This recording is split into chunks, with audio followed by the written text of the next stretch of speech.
Life companies are very attracted to the debt market for commercial real estate now because the pricing is attractive relative to the historical benchmarks that we use. So, for example, a single A corporate bond spread today is pretty comparable to what it was in 2006 and 2007 before we went into this cycle. But a whole loan equivalent in a mortgage is probably 50 to 100 basis points wider than we went into the cycle. So as an alternative to that single A corporate, commercial real estate debt is attractive for life companies, and that's why you're seeing so many life companies investing in this sector. 2010, our Prudential's total commercial real estate lending volume was $8.8 billion. Of that, about two-thirds was focused on non-multifamily lending, office buildings, shopping centers, industrial buildings mostly, and about a third was focused on multifamily lending, some of that in portfolio, some of that on behalf of Fannie Mae, Freddie Mac, and FHA. So we had a very broad-based, diversified lending platform in 2010, and overall the activity level was up about 50% from what it had been in 2009. The portfolio loans are almost all fixed rate, 5 to 10 year financing.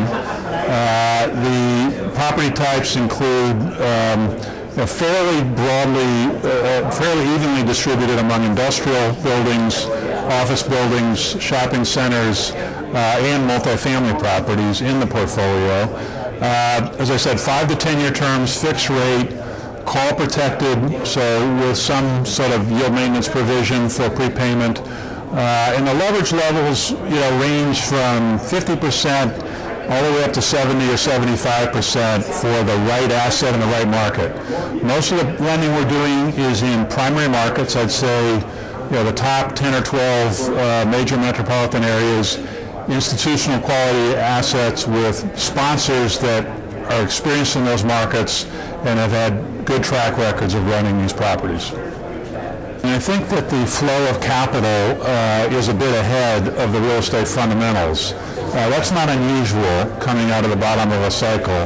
And we're at a point where the job growth that we started last year, which is still relatively anemic, is starting to have a positive impact on fundamentals in some properties and in some markets. For example, in the multifamily space, we're seeing new household formation going into multifamily because of the fact that the ownership rate is declining.